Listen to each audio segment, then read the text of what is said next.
विद्यार्थी मित्रांनो, आज आपण आपल्या सॉलिड स्टेट युनिटचा सर्वात महत्त्वाचा आणि सोपा टॉपिक एक्सप्लेन करणार आहे किंवा स्टडी करणार आहे. त्या टॉपिकचं नाव आहे क्रिस्टल डिफेक्ट और इम्परफेक्शन. आता क्रिस्टल डिफेक्ट किंवा इम्परफेक्शन काय असते आणि या टॉपिक मध्ये आपण शिकणार आहे. दुसरा आपण क्लासिफिकेशन ऑफ दिस डिफेक्ट शिकणार आहे. ठीक. आता या क्लासिफिकेशन मध्ये जर पाहिलं आपण तर पुष्कळ साऱ्या टर्म्स आहेत.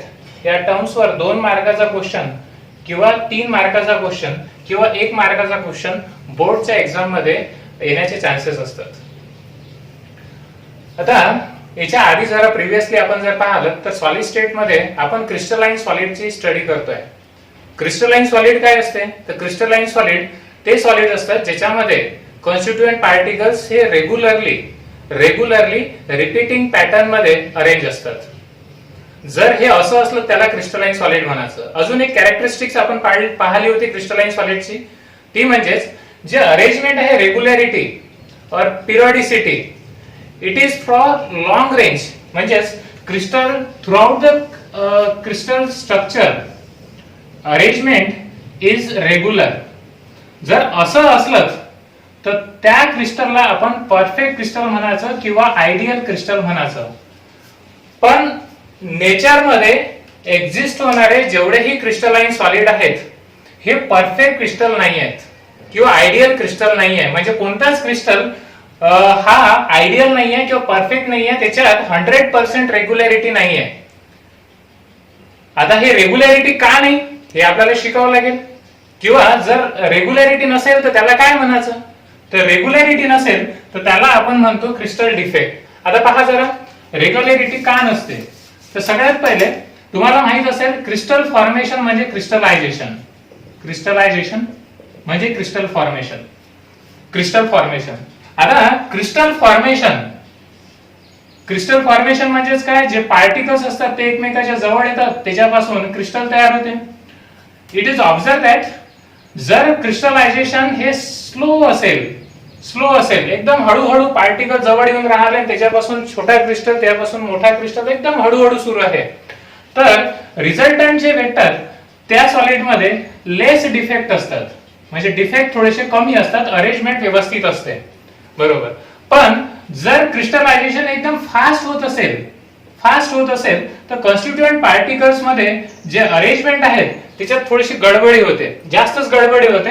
म्हणून आपण म्हणतो इथं या केस मध्ये मोर डिफेक्ट आहे. चला, तर ड्युरिंग क्रिस्टलायझेशन म्हणजे क्रिस्टलायझेशन होत असताना जर कॉन्स्टिट्यूएंट पार्टिकल्स हे सपोज स्लोली सेटल झाले, स्लोली क्रिस्टल बनत आहे, तर रिझल्टंट क्रिस्टल मध्ये कमी डिफेक्ट पाहायला मिळतात, अरेंजमेंट व्यवस्थित राहते. पण क्रिस्टलायझेशन जर खूप फास्ट होत असेल तर अशा वेळेस गडबडी होते. खूप जास्त गडबड झालं पार्टिकलच्या अरेंजमेंट मध्ये तर खूप सारे डिफेक्ट पाहायला भेटतात.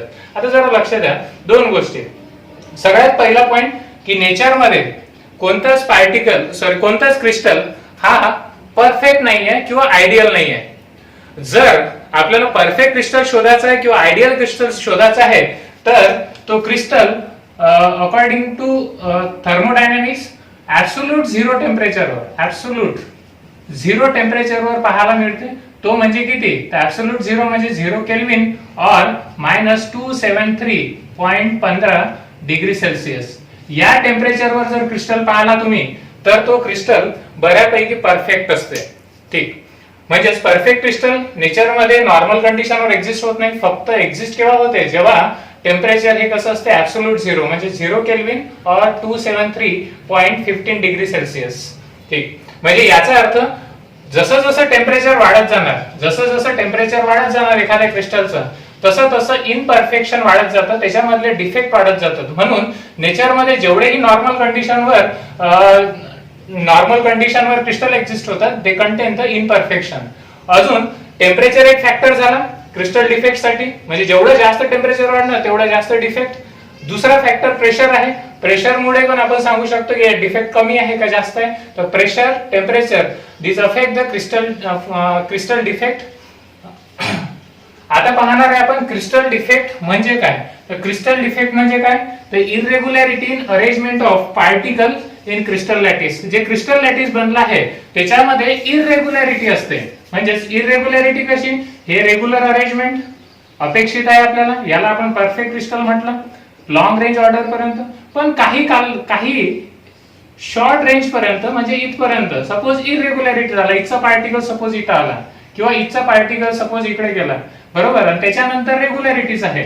तर शॉर्ट रेंज पर्यंत इरेग्युलॅरिटी जर असेल अरेंजमेंट ऑफ पार्टिकल मध्ये तर आपल्याला काय भेटते, क्रिस्टल डिफेक्ट.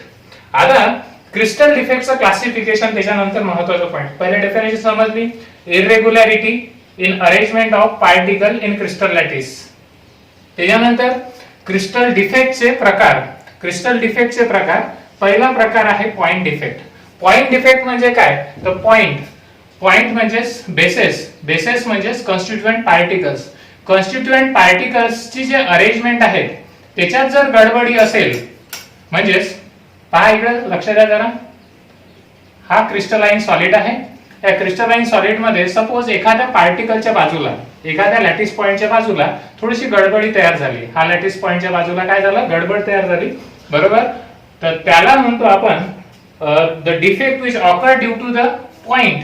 कशामुळे, पॉइंट कॉन्स्टिट्युएंट पार्टिकल मुळे जो तयार होऊन राहिला त्याला म्हणतो आपण point defect. The crystal defect which occur due to the irregularity in arrangement of points. एखाद्या पॉइंटच्या बाजूला जर इरेग्युलॅरिटी असेल त्याला पॉइंट डिफेक्ट. जर पूर्ण लाईन मध्येच डिफेक्ट असेल, हे अशी अपेक्षित असते, सपोज इथंच काही गडबडी आहे, पूर्णच निघून गेले, तर त्याला तुम्ही आपण म्हणणार line defect. The defect, crystal defect which occur due to irregularity in whole line is known as line defect. त्याच्यानंतर प्लेन डिफेक्ट. जर एका पर्टिक्युलर प्लेन मध्येच काहीतरी गडबडी आहे, पूर्ण पार्टिकलची अरेंजमेंट एका प्लेनच गायब आहे, तर अशा वेळेस आपण काय म्हणणार, प्लेन डिफेक्ट. आपल्या सिलेबस मध्ये हे जरा किचकट असते, हे जरा किचकट असते, म्हणून ह्या दोन्ही जे डिफेक्ट आहे ते नाहीये. आपल्या सिलेबस मध्ये फक्त defect due to constituent particles आहेत. ठीक आहे. त्याचे प्रकार आहे, पहिला स्टायकोमेट्रिक, दुसरा इम्पेरिटी आणि तिसरा प्रकार आहे नॉन स्टायकोमेट्रिक. स्टायकोमेट्रिक याच्या नावापासूनच दिसून राहिला की असे डिफेक्ट ज्याच्यामध्ये स्टायकोमेट्री प्रिझर्व राहते. स्टायकोमेट्री प्रिझर्व राहते म्हणजे काय, म्हणजे जेवढे कॅटायन असतात, म्हणजे फॉर एक्झाम्पल हा रेशो पाहून घ्या, कॅटायन टू एनायन, काय आहे रेशो, 1:1. जर सपोज डिफेक्ट झाल्यानंतर पण हे जे रेशो आहे कॅटायन टू एनायन हा जर सेम राहत असेल, त्याच्यात गडबडी येत नसेल, कोणी जास्त नाही होत, कोणी कमी नाही होत, स्टायकोमेट्री प्रिझर्व राहते, अशा प्रकारच्या डिफेक्टला आपण स्टायकोमेट्रिक डिफेक्ट असं म्हणतो. आता स्टायकोमेट्रिक डिफेक्ट हे दोन प्रकारचे असतात. काही नॉन आयनिक सॉलिड मध्ये पाहायला मिळतात. नॉन आयनिक सॉलिड मध्ये दोन प्रकार आहे, एक आहे वॅकन्सी डिफेक्ट आणि दुसरा इंटरस्टिशियस डिफेक्ट. नॉन आयनिक सॉलिड मध्ये दोन प्रकार, वॅकन्सी आणि इंटरस्टिशियस. मी पुढे एक्सप्लेन करणारच आहे वॅकन्सी डिफेक्ट कसा बनते, कसा असते, काय त्याचे काय होते, हे जर झाला तर डेन्सिटीवर फरक काय पडते, या सगळ्या गोष्टी कोण दाखवते हा. त्यानंतर इंटरस्टिशियस डिफेक्ट आपण पाहणार आहे. त्यानंतर दुसरा नॉन आयनिक सॉलिड आणि आयनिक सॉलिड. आयनिक सॉलिड मध्ये दोन प्रकार आहे, दोन सायंटिस्टचे नाव आहे. एक स्कॉटकी सायंटिस्टचं नाव आहे, त्या डिफेक्टला त्यांनी शोधून काढलं म्हणून त्याचं नाव आहे स्कॉटकी डिफेक्ट. खूप वेळा बोर्डच्या एक्झाम मध्ये 2 मार्कासाठी हा डिफेक्ट विचारला गेलाय. त्याच्यानंतर दुसऱ्या सायंटिस्टचं नाव आहे फ्रेंकल. यांनी पण एक डिसीज किंवा डिफेक्ट शोधून काढला क्रिस्टलचा, त्याला म्हणतो आपण फ्रेंकल डिफेक्ट. हाय पण आपण पाहणार आहे, हाय डिटेल मध्ये पाहणार आहे, कॉन्सिक्वेन्सेस पाहणार आहे, याचे आपण एक्झाम्पल्स वगैरे सगळं पाहणार आहे. त्यानंतर आहे इम्प्युरिटी डिफेक्ट. इम्प्युरिटी डिफेक्ट मध्ये इम्प्युरिटी काय करून राहिली, म्हणजे सबस्टिट्यूट करून राहिली का इंटरस्टिशियस पोझिशन ऑक्युपाय करून राहिली, त्याच्या भरोशावर दोन प्रकारचे क्लासिफिकेशन केला इम्प्युरिटी डिफेक्टला. नंतर नॉन स्टायकोमेट्रिक डिफेक्ट.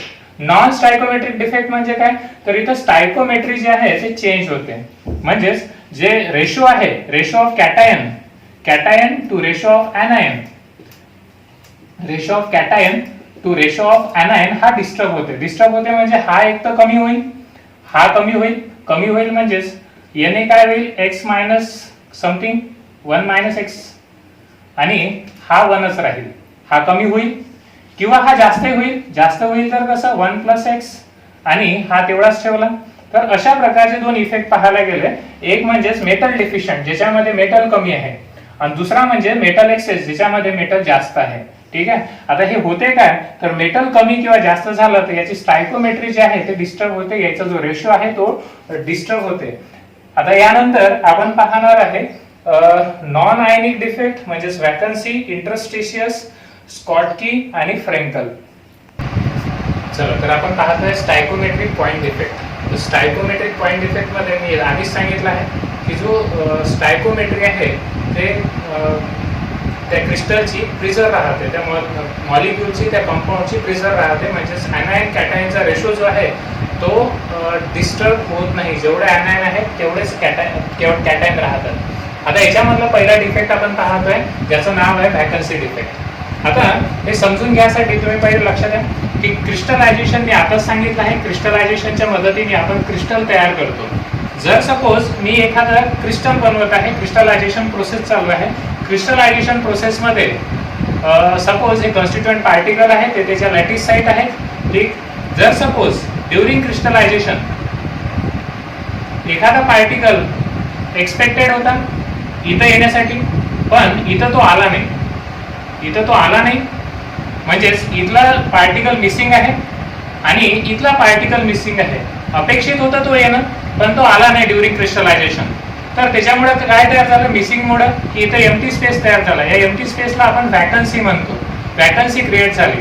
ते जे व्हॅकन्सी तयार झाली कशामुळं, missing of particles during crystallization, तर याला म्हणतो आपण व्हॅकन्सी डिफेक्ट. तर आपल्या डेफिनेशन तेच आहे, during crystallization particles are missing from their regular site. ह्या रेग्युलर साईटवर येणं अपेक्षित होतं पण ते येत नाही म्हणून मिस होते, त्याच्यामुळं इथं व्हॅकन्सी जनरेट होते. या डिफेक्टला आपण म्हणतो व्हॅकन्सी डिफेक्ट. आता दुसरा पॉइंट महत्वाचा याच्याबद्दल, हा डिफेक्ट केव्हा होते. मी याच्या आधी सांगितलं की टेम्परेचर, प्रेशर हे फॅक्टर्स जबाबदार असतात की क्रिस्टल कसं बनणार, परफेक्ट बनणार का त्याच्यात डिफेक्ट येणार. जसंही आपण याला हीट करणार, एखादा क्रिस्टल घेतला, क्रिस्टलला आपण परफेक्ट क्रिस्टल घेतला सपोज ऍब्सोल्यूट 0 टेम्परेचरवर, आपण हीट करतोय, याला हीट करतोय. जसं जसं आपण हीट करणार तर हे जे पार्टिकल आहे, constituent particle, they will miss from their position, म्हणजे इथून जे पार्टिकल आहे ते बाहेर निघतील.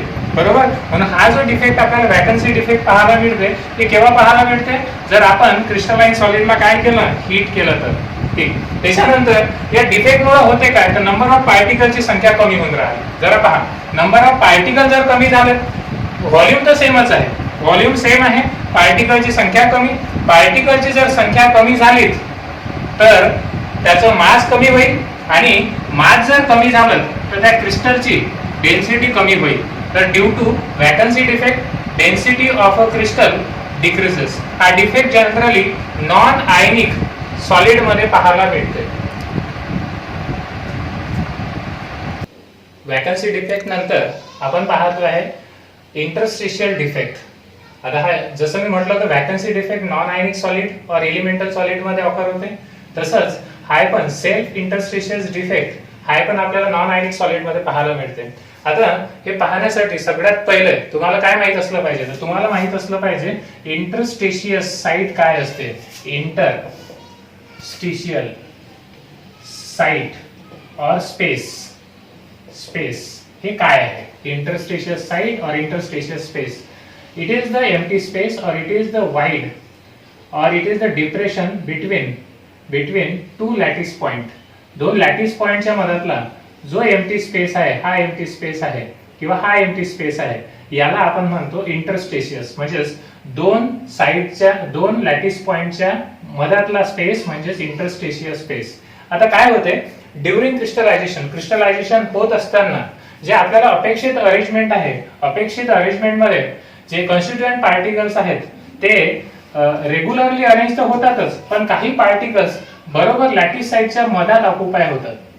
राहायचं त्याला दुसरीकडे असते आणि ऑक्युपाय कुठे होतात, लॅटिस इंटरस्टिशियस साइडला. रिझल्टंट जे डिफेक्ट असतात त्याला म्हणतो आपण इंटरस्टिशियस डिफेक्ट.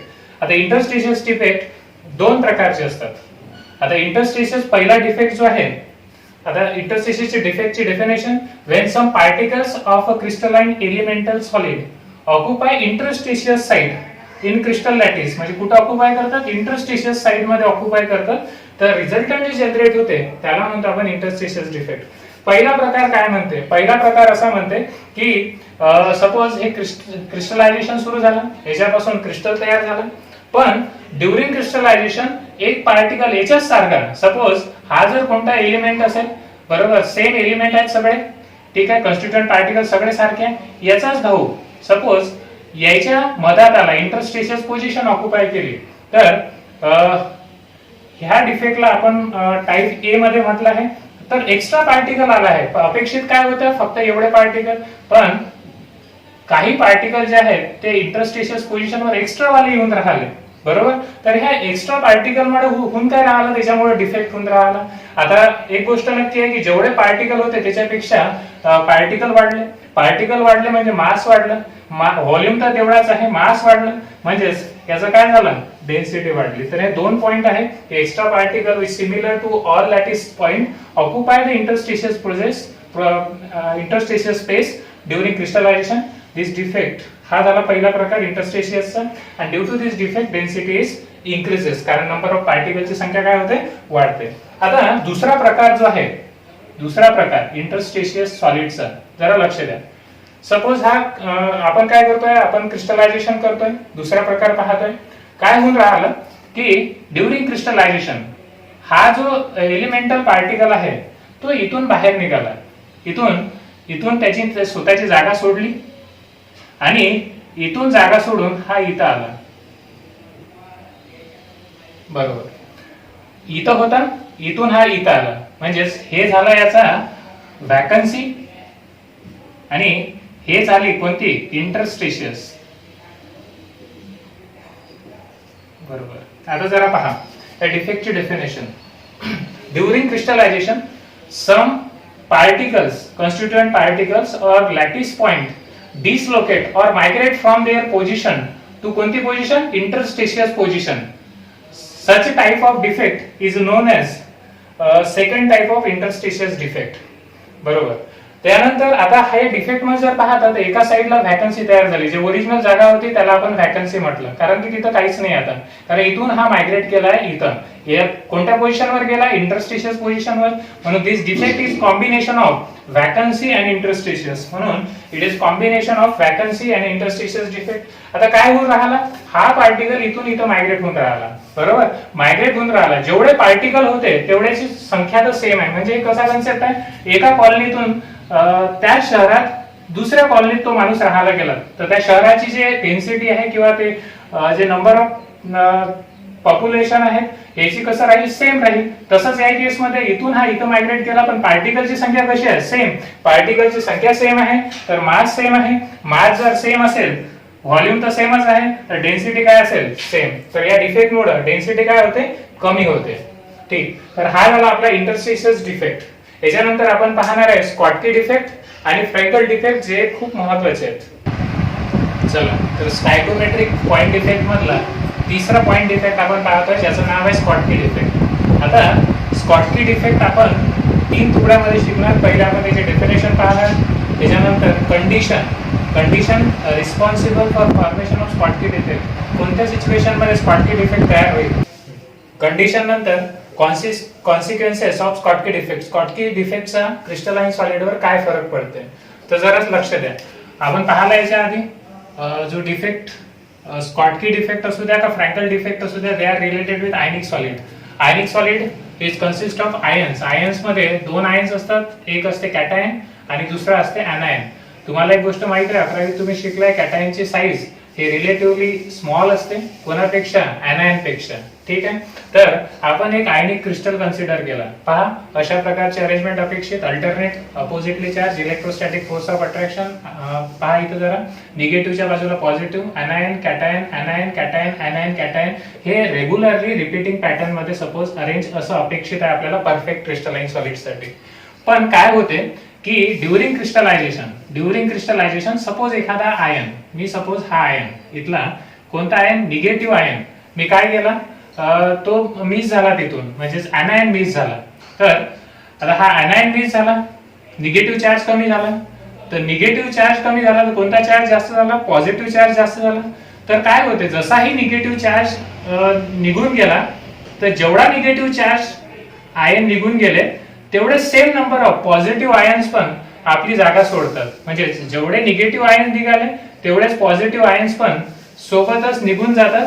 कशासाठी, तर इलेक्ट्रिकल न्यूट्रॅलिटी मेंटेन करायसाठी. एक पॉझिटिव्ह निघाला तर एक निगेटिव्ह निघेल, दोन निगेटिव्ह निघाले तर दोन पॉझिटिव्ह निघेल, so that electrical neutrality is maintain. हा, तर अशा प्रकारचा डिफेक्ट, वॅकन्सी डिफेक्ट, जेव्हा same number of anion and same number of cation leave the lattice site and forms the vacancy, such a type of defect is known as Schottky defect. पुन्हा एकदा, when same number of cation and same number of anion are missing from their regular position to produce the vacancy, that is known as Schottky defect. असा defect जेव्हा same number of cation आणि same number of anion miss होतात त्याच्या lattice point पासून आणि काय तयार करतात, वॅकन्सी तयार होतात, 5 तर 5, 10 तर 10.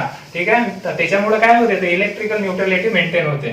ठीक, there are 2 vacancy per ion per pair ions. म्हणजे सपोज एक Na+ असेल तर एक Cl-. जसाही Na+ निघून गेला एक वॅकन्सी तयार झाली, तर याला बॅलन्स करण्यासाठी, निगेटिव्हला बॅलन्स करण्यासाठी एक पॉझिटिव्ह पण निघून जाईल. म्हणजे प्रत्येक जे पेअर आहे, म्हणजे आयनची जर मी पेअर पाहतो, म्हणजे एक मी जर वॅकन्सी पाहतो तर एक वॅकन्सी anion ची असते आणि एक वॅकन्सी जी असते ते कॅटायन ची असते. ठीक आहे, त्यानंतरचा पॉइंट आहे condition for formation of Schottky defect. कोणत्या सिच्युएशन मध्ये स्कॉटकी डिफेक्ट हा पाहायला गेला, कुठं पाहायला गेला, कसा असला पाहिजे तो आयनिक क्रिस्टल. सगळ्यात पहिला पॉइंट असा आहे की ज्या आयनिक क्रिस्टल मध्ये हा डिफेक्ट पाहायला जाते ते जनरली त्याच्यामध्ये anion आणि कॅटायनची साईज हे जवळपास सारखी असली पाहिजे. anion आणि कॅटायनची साईज, जसं Na पहा, Na थर्ड पिरियड मध्ये आहे आणि Cl पण कसं आहे, थर्ड पिरियड मध्ये आहे. तर म्हणून त्याच्या साईज मध्ये डिफरन्स आहे, नो डाऊट. हा लहान आहे आणि हा थोडासा मोठा आहे, पण जो साईज मधला डिफरन्स आहे तो एवढाही जास्त नाही आहे, म्हणजेच कारण सेम पिरियड मध्ये आहेत.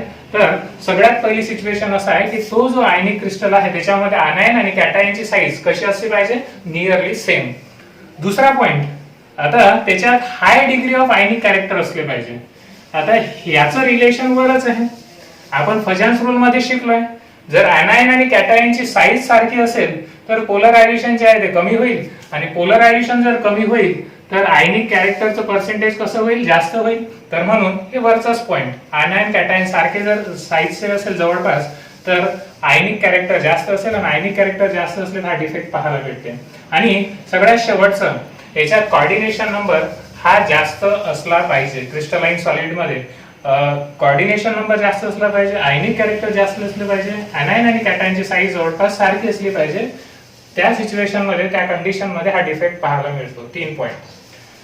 त्यानंतर consequences of Schottky defect. Schottky defect मुळे होते काय, तर स्कॉटकी डिफेक्ट मुळे पहा, सगळ्यात पहिला पॉइंट, जेवढे पार्टिकल्स होते त्याच्यापैकी पार्टिकल्स कमी झालेत. पार्टिकल्स कमी झालेत, व्हॉल्यूम सेम आहे, पार्टिकल्स कमी झालेत तर मास कमी झालं, मास कमी झालं तर डेन्सिटी काय होणार, डेन्सिटी कमी होणार. म्हणून या डिफेक्ट मुळे क्रिस्टलची डेन्सिटी काय होते, कमी होते. त्याच्यानंतर जेवढे कॅटायन निघून राहिले तेवढेच anion निघून राहिले, जेवढे पॉझिटिव्ह निघून राहिले तेवढेच निगेटिव्ह निघून राहिले. म्हणजे याचा अर्थ electrical neutrality is maintain. Electrical neutrality is maintain, जेवढे पॉझिटिव्ह राहिले तेवढेच निगेटिव्ह आहेत. ठीक आहे, त्यानंतर सगळ्यात शेवटी एक्झाम्पल, NaCl साईज सारखीच आहे जवळपास, AgBr आणि KCl बरोबर. हे जे आहेत हे काय दाखवतात, स्कॉटकी डिफेक्ट. त्यातल्या त्यात AgBr जे आहे ते दोन्ही डिफेक्ट दाखवते, म्हणजे स्कॉटकी डिफेक्ट पण दाखवते आणि फ्रेंकल डिफेक्ट पण दाखवते बरोबर. ठीक, याच्यानंतर आपण पाहणार आहे फ्रेंकल डिफेक्ट. स्टायकोमेट्रिक पॉइंट डिफेक्ट मधला सगळ्यात शेवटचा डिफेक्ट म्हणजे चौथा, फ्रेंकल डिफेक्ट. आता फ्रेंकल डिफेक्ट काय असते, तर हा डिफेक्ट पण आपल्याला आयनिक क्रिस्टल मध्ये पाहायला भेटते. आता आयनिक क्रिस्टल म्हणजे तेच anion आणि कॅटायनच्या कॉम्बिनेशन पासून इलेक्ट्रोस्टॅटिक फोर्स ऑफ अट्रॅक्शन मुळे. सपोज हा एक आपल्याला आयनिक क्रिस्टल दिसते. ड्युरिंग क्रिस्टलायझेशन होत असताना सपोज एखादा पॉझिटिव्ह आहे, पॉझिटिव्ह आयन हा घेतला, इथला पॉझिटिव्ह हे त्याची लॅटिस साईट आहे, इथून तो इथं मायग्रेट झाला, म्हणजे या दोनच्या मधात मायग्रेट झाला, म्हणजे इथून हा इथं मायग्रेट झाला. पहा, कॅटायन त्याच्या रेग्युलर साइड पासून इंटरस्टेशियस पोझिशनवर ऑक्युपाय होऊन राहिला, हे म्हणजेच काय तयार होऊन राहिलं, इथं तयार होऊन राहिला वॅकन्सी. आणि हा कोणती पोझिशन ऑक्युपाय करून राहिला, इंटरस्टेशियल. म्हणून हा डिफेक्ट जो आहे it is combination of vacancy and interstitial defect. म्हणजे ड्युरिंग क्रिस्टलायझेशन जनरली कॅटायनच, का कॅटायन, कारण कॅटायनची साईज कशी आहे, लहान, म्हणून तोच जो आहे एका त्याच्या रेग्युलर साइड पासून कोणत्या साइडवर ऑक्युपाय करते, इंटरस्टेशियस. कोणत्या पण इंटरस्टेशियस, इथे पण ऑक्युपाय होऊ शकते, इथे पण ऑक्युपाय होऊ शकते. ठीक आहे, फक्त मायग्रेट होऊन राहिला, डिसलोकेट होऊन राहिला कॅटायन. ठीक आहे, तर अशा प्रकारचा जो डिफेक्ट असते त्याला म्हणतो आपण फ्रेंकल डिफेक्ट. बरोबर. When ions of ionic compound is missing from regular site और regular position and occupy interstitial position is known as Frenkel defect. दुसरा पॉइंट काय म्हणते की याच्यामध्ये जो कॅटायन असला पाहिजे तो लहान असला पाहिजे आणि तोच लहान कॅटायन मायग्रेट होते एका पोझिशन पासून इंटरस्टेशियस पोझिशन मध्ये. ठीक, त्यानंतर तिसरा point, it is combination of vacancy and interstitial defect. आता सांगितलं मी. नंतर पाहणार आहे आपण कंडिशन. काय कंडिशन आहे ज्याच्यामुळे हा तयार होते. तर सगळ्यात पहिली कंडिशन अशी आहे की हा त्या आयनिक क्रिस्टल मध्ये पाहायला मिळते ज्याच्यामध्ये ऍनायन हा खूप मोठा आहे आणि कॅटायन हा खूप लहान आहे. फॉर एक्झाम्पल AgCl घेतला आपण. Ag न्यूक्लिअर चार्ज खूप जास्त, म्हणून याची साईज कशी आहे, खूप लहान आहे. Cl बऱ्यापैकी मोठा आहे. ठीक, तर याचा जो क्रिस्टल आहे AgCl चा क्रिस्टल, त्याच्यामध्ये आपल्याला हा डिफेक्ट पाहायला मिळेल. म्हणजे साईज जे आहे ते खूप डिफरन्स असला पाहिजे कॅटायन आणि ऍनायनच्या मध्ये, तरच हा डिफेक्ट पाहायला भेटते. आणि दुसरा पॉइंट, याच्यामध्ये कोऑर्डिनेशन नंबर कमी असला पाहिजे, तरच हा डिफेक्ट आपल्याला पाहायला मिळते. हे झालं दोन कंडिशन. आणि त्यानंतर आहे कॉन्सिक्वेन्सेस. कॉन्सिक्वेन्सेस म्हणजे ह्या डिफेक्ट मुळे क्रिस्टलाइन सॉलिडवर काय फरक पडते. तर सगळ्यात पहिला फरक जरा एक लक्ष द्या, इथचा जो आयन आहे हा इथं मायग्रेट होऊन राहिला, म्हणजेच एका प्लेस पासून दुसऱ्या प्लेस पर्यंत मायग्रेट होऊन राहिला. एका चौकातून जर दुसऱ्या चौकात त्या शहरात जर कोणी जात असेल तर पॉप्युलेशन कसं राहणार, सेम राहणार. म्हणजे जिथं जर पाहिलं तर टोटल पार्टिकलची संख्या डिफेक्ट झाल्यानंतर पण, मायग्रेट झाल्यानंतर पण कशी आहे, सेम आहे. सेम व्हॉल्यूम आहे, पार्टिकल सेम आहे, मासही नंबर सेम, मासची पण व्हॅल्यू सेम आहे. आणि असं असल्यामुळं याची डेन्सिटी पण कशी राहील, रिमेन सेम. म्हणून या डिफेक्ट मुळे डेन्सिटीवर काही फरक पडत नाही. त्याच्यानंतर इथं पाहून राहिलो पण जेवढे पॉझिटिव्ह आहे तेवढेच निगेटिव्ह आहे. म्हणजे इलेक्ट्रिकल न्यूट्रॅलिटी या डिफेक्ट मुळे काय होते, मेंटेन राहते. आणि एक गोष्ट अजून लक्षात ठेवायचं, कोणताही डिफेक्ट असू द्या तर इलेक्ट्रिकल न्यूट्रॅलिटी हे मेंटेनच राहते. सगळ्यात शेवटी याचं एक्झाम्पल फ्रेंकल डिफेक्टचं AgCl, AgBr, AgI, CaF2. मी आधीच सांगितलं की AgBr दोन्ही डिफेक्ट दाखवते, स्कॉटकी पण दाखवू शकते आणि फ्रेंकल पण दाखवू शकते. आता जरा लक्ष द्या, स्कॉटकी हा फ्रेंकल डिफेक्ट 2 मार्कासाठी येऊ शकते किंवा 3 मार्कासाठी येऊ शकते. त्यानंतर स्कॉटकी डिफेक्ट पण सेम 2 किंवा 3. याच्यात तुम्हाला 3 पॉइंट मध्ये शिकायचं. पहिले डेफिनेशन, त्यानंतर कंडिशन आणि सगळ्यात शेवटी कॉन्सिक्वेन्सेस. थँक्यू.